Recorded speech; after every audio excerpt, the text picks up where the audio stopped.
Russian military jets taking off from the Syrian airbase at Latakia. People round here are getting used to hearing the roar and seeing the aircraft in the skies above. Day and night, they're heading east and north to attack the enemies of President Bashar al-Assad. On the tarmac, a transport plane, bringing supplies and personnel for the growing Russian air campaign in Syria.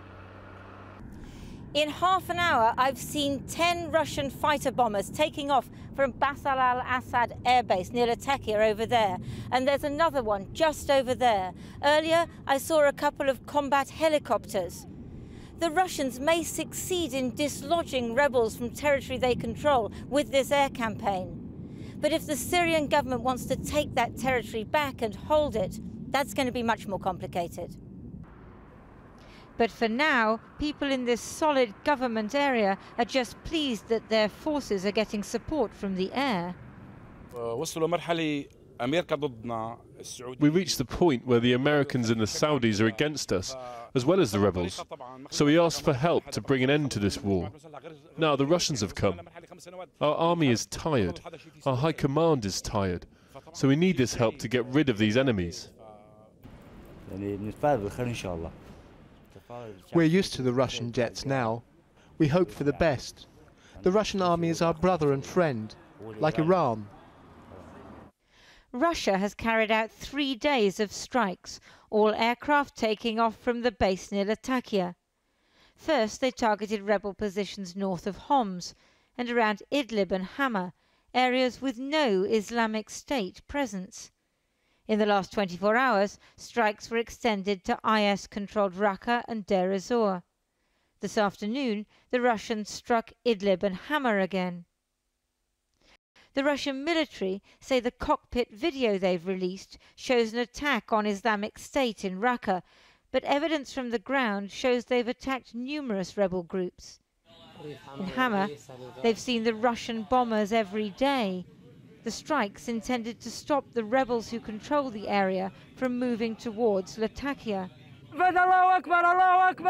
Idlib, they targeted one of the largest rebel coalitions, Jaish al-Fatah. Yesterday, the Russians hit the Falcons of the Mountains, who'd been trained and funded by the CIA in its doomed attempt to recruit secular moderates to overthrow the Syrian government.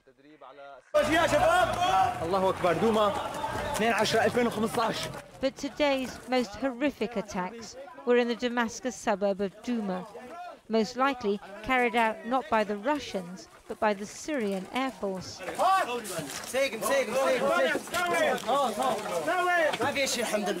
The rescue squad, known as White Helmets, tried to save children caught up in the attack, only to be hit themselves.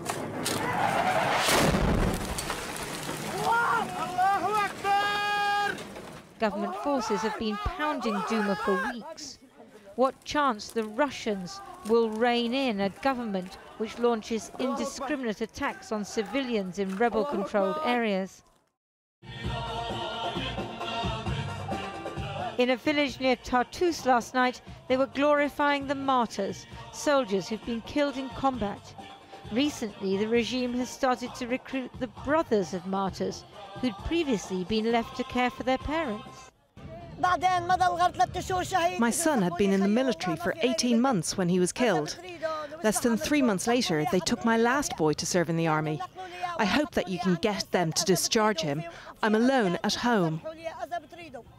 But these days, only the gravely wounded are discharged. I was at the end of my service, but they didn't release me. And then I was hit in the face by an explosion. They sent me to recover, and I returned to my unit. But I was wounded again, this time in my hand. So eventually they sent me back to my village. Russian fighters coming into land after their mission. After 4 years, the war-weary Syrian military needs their support. But there's no guarantee it will bring them victory.